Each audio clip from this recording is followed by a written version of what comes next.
Praise the Lord church. आज का हमारा विषय है, यदि सांप शैतान नहीं था तो परमेश्वर ने उत्पत्ति 3:14 में सांप को क्यों शाप दिया? तू पेट के बल चलेगा और जीवन भर मिट्टी चाटेगा। आइए समझते हैं। उत्पत्ति 3:1 में बाइबल कहती है कि यहोवा परमेश्वर ने जितने बनेले पशु बनाए थे उन सब में सर्प दूत्र था। इसी कारण शैतान ने धोखा देने के लिए सांप का रूप लिया, क्योंकि उसका स्वभाव और दूत्रता इस काम के लिए उपयुक्त थी। इस तरह सांप हवा को धोखा देने के लिए शैतान का साधन बन गया। इसीलिए उत्पत्ति 3:14 में परमेश्वर ने उससे कहा, तू पेट के बल चलेगा और जीवन भर मिट्टी चाटेगा। ये दंड केवल उस समय तक सीमित नहीं था, बल्कि ये एक न्याय का चिन्ह भी ठहराया गया।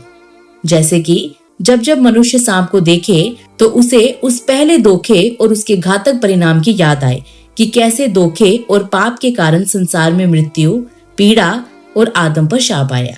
इसीलिए जैसे अदन में पाप के कारण तुरंत न्याय और शाप आया, वैसे ही भविष्य में भी पाप के कारण शैतान, उसके दूतों और उसके पीछे चलने वाले सब पर अनंत दंड आएगा। मत्ती 25:41 कहती है, तब वह बाईं ओर वालों से कहेगा, हे शापित लोगों, मेरे सामने से उस अनंत आग में चले जाओ जो शैतान और उसके दूतों के लिए तैयार की गई है।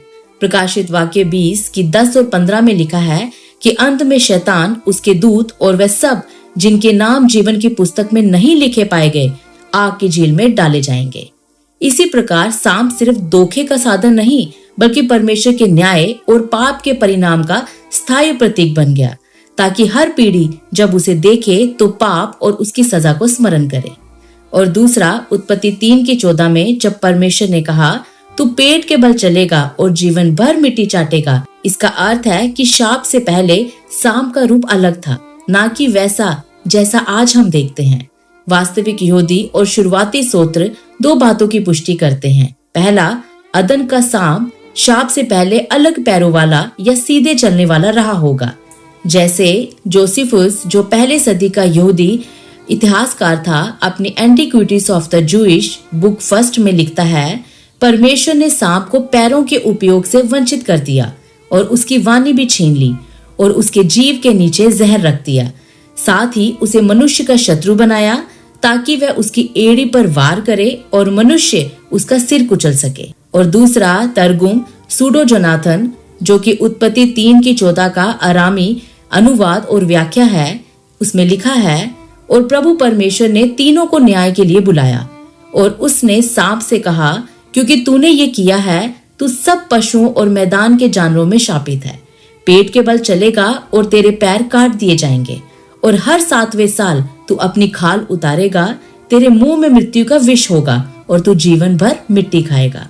और तीसरा राशि, जो कि 11वीं सदी के एक प्रसिद्ध यहूदी विद्वान थे, उन्होंने अपनी कमेंट्री ऑन बेरेशित उत्पत्ति 3:14 में लिखा, सांप को मूल रूप से बुद्धि दी गई थी और वह मनुष्य की तरह सीधा चल सकता था, परंतु उसके पाप के कारण उसे दंड मिला और वह सभी प्राणियों में से नीचा कर दिया गया। और चौथा, रम्बान, जो एक 13वीं सदी के यहूदी विद्वान हैं, उन्होंने अपनी कमेंट्री ऑन बेरेशित या उत्पत्ति 3:14 में लिखा कि वह शाप केवल सांप के शरीर पर ही नहीं, बल्कि उसकी प्रगति और उसके अस्तित्व पर भी प्रभाव डालता है। रम्बान समझाते हैं कि शाप के बाद सांप ने अपने पूर्व रूप और सम्मान को खो दिया और वह रेंगने वाले जीव के रूप में नीचा कर दिया गया। इस प्रकार उसका आहार और जीवन शैली भी सीमित और शापग्रस्त हो गई। तो प्रियो, ये सब रेफरेंस इस ओर इशारा करते हैं कि सांप के मूल रूप से पैर थे, जो दंड स्वरूप छीन लिए गए। और दूसरा, कुछ बाइबल विद्वान मानते हैं कि सांप का रूप पहले सिराफ या सिराफीम स्वर्गदूत जैसा रहा होगा, क्योंकि सिराफ या सराफीम शब्द का अर्थ एक सांप या जलता हुआ चमकने वाला भी होता है, जिसका संदर्भ हमें यशाया 6 में मिलता है, जहां वही शब्द स्वर्गदूतों के लिए इस्तेमाल हुआ है। लिखा है, जिस वर्ष उजिया राजा मरा, मैंने प्रभु को बहुत ही ऊंचे सिंहासन पर विराजमान देखा और उसके वस्त्र के घेरे से मंदिर भर गया। उसे ऊंचे पर सराब दिखाई दिए, उसके 6 पंख थे, 2 पंखों में वह अपने मुंह को ढांपे थे और 2 से अपने पांव को और 2 से उड़ रहे थे।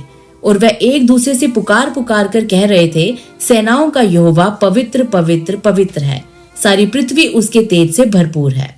और यहेजकेल अध्याय 1 और 10 में कुरूबों के चेहरे मनुष्य, सींग, बैल और उकाब जैसे दिखाए गए हैं।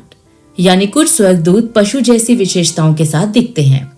इसीलिए हो सकता है कि शाप से पहले सांप के पास पंख रहे हों और उन पंखों से वह आकाश में उड़ता भी हो। और यही कारण भी हो सकता है कि शैतान ने उस प्राणी का रूप चुना जो स्वर्गदूत जैसा भी दिखाई देता था और जिसकी प्रगति में चालाकी भी थी, ताकि वह अदन की वाटिका में हवा को धोखा दे सके। तो आइए अब समझते हैं कि मिट्टी चाटने का अर्थ क्या था। ये मिट्टी चाटना केवल सांप के लिए शारीरिक दंड नहीं था, बल्कि शैतान के लिए आत्मिक अर्थ भी रखता था। ये शैतान के अपमान, हार और पृथ्वी से बंधे रहने का चिन्ह था। और ये उसके लिए भविष्यवाणी भी थी कि शैतान कभी भी स्वर्ग स्थान का हिस्सा नहीं बन सकता, क्योंकि वह पहले ही स्वर्ग से गिरा दिया गया था, जिसे हम लूका 10:18 में पढ़ सकते हैं। लिखा है, उसने उनसे कहा, मैं शैतान को बिजली की नाई स्वर्ग से गिरा हुआ देख रहा हूँ। और प्रकाशित वाक्य 12:9 कहती है, और वह बड़ा अजगर अर्थात वही पुराना सांप जो इब्लीस और शैतान कहलाता है और सारे संसार का भरमाने वाला है, पृथ्वी पर गिरा दिया गया और उसके दूत उसके साथ गिरा दिए गए।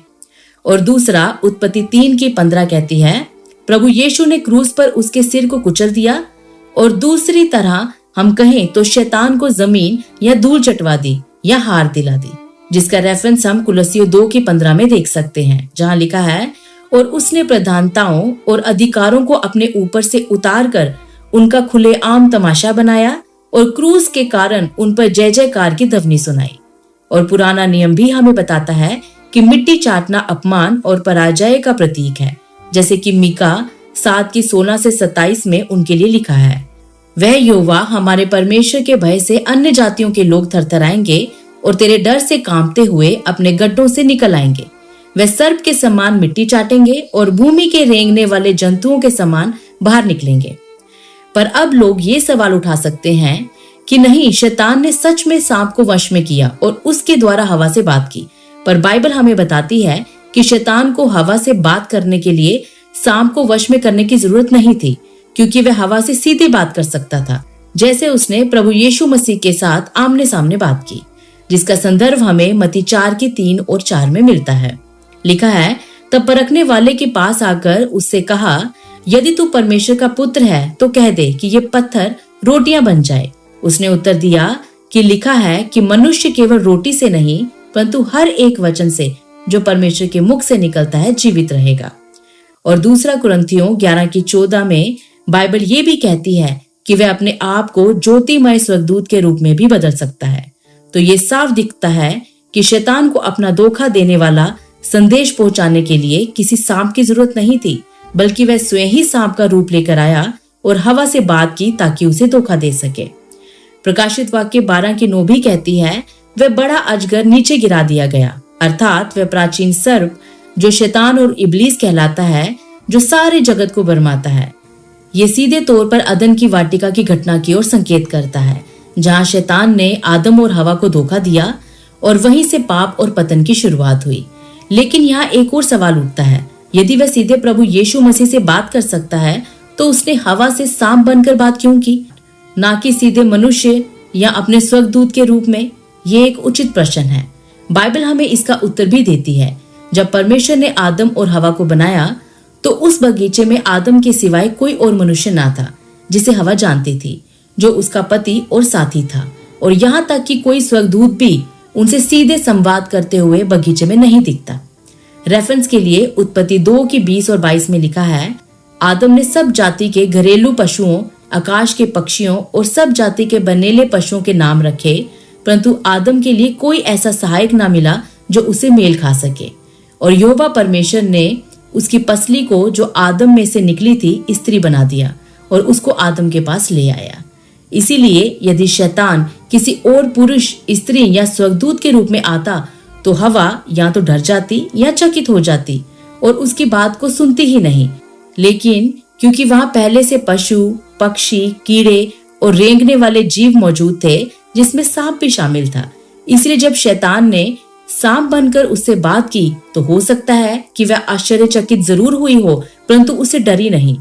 तो संभव है कि उस समय कुछ पशु बोल भी सकते थे, क्योंकि आदम ने सबको नाम दिया था। और शायद आदम और हवा का कुछ पशु, पक्षी, कीड़े और रेंगने वाले जीवों से बोलचाल भी होता रहा हो। आज भी हम देखते हैं कि तोता मनुष्य की तरह बोल सकता है, और उस समय तो वहां पाप भी ना था, सब कुछ दिव्य और फलदायी था। और यदि वास्तव में उस समय पशु, पक्षी, कीड़े और रेंगने वाले जीव बोल नहीं सकते थे, तो हो सकता है कि जब सांप ने मनुष्य की तरह बोलना शुरू किया तो ये हवा के लिए आश्चर्य के कारण रहा हो, क्योंकि उसने पहले कभी ऐसा नहीं देखा या सुना था। इसी ने उसे उत्साहित किया कि वह सांप की बात सुने। और जब सांप ने वृक्ष के फल और उसके लाभ की बात कही तो हवा ने जल्दी ही उस पर विश्वास कर लिया, क्योंकि उसने सोचा कि वह सांप विशेष है, इसमें बोलने की अनोखी योग्यता है और इसीलिए इसकी बात भरोसेमंद है। चलिए अब असली सवाल पर लौटते हैं। आखिर परमेश्वर ने सांप को क्यों शाप दिया? यदि सांप निर्दोष था, क्योंकि हवा को धोखा देने वाला तो सांप नहीं बल्कि शैतान था। बाइबल स्पष्ट रूप से बताती है कि पाप का प्रभाव केवल सांप, शैतान या मनुष्य तक सीमित नहीं रहा, बल्कि पूरी सृष्टि पर उसका प्रभाव पड़ा। तेरे कारण भूमि शापित हुई, वह तेरे लिए कांटे और उटकुटारियां उगाएगी। और रोमियो 8 की 19 और 22 कहती है, सारी सृष्टि अब तक कहराती और मुक्ति की प्रतिज्ञा करती है। तो उसी प्रकार सांप भी, जो सृष्टि का ही हिस्सा था, इस शाप से प्रभावित हुआ, क्योंकि परमेश्वर ने विशेष रूप से सांप का ही उल्लेख किया, न कि सब जानवरों का, क्योंकि शैतान ने सांप के रूप का प्रयोग करके हवा को धोखा दिया और उन्हें पाप और मृत्यु के अधीन कर दिया। इसीलिए परमेश्वर ने सांप को पाप और छल का प्रतीक बना दिया। और जब वह भूमि पर पेट के बल रेंगता है तो परमेश्वर के द्वारा शैतान के न्याय का भी चिन्ह है। परंतु फिर भी हम देखते हैं कि हमारा प्रभु एक प्रेम करने वाला परमेश्वर है, जिसने हमें और सारी सृष्टि को छुड़ाने के लिए प्रावधान किया। गलातियों 3 की 13 कहती है, मसीह ने हमें व्यवस्था के शाप से छुड़ाया और हमारे लिए श्रापित बना, क्योंकि लिखा है, जो कोई काट पर टांगा गया वह श्रापित है। तो प्रियो, जैसे हम शाप से मुक्त हुए हैं, उसी प्रकार एक दिन सारी सृष्टि भी मुक्त होगी, जब परमेश्वर नया आकाश और नई पृथ्वी रचेगा और स्वयं हमारे साथ वास करेगा।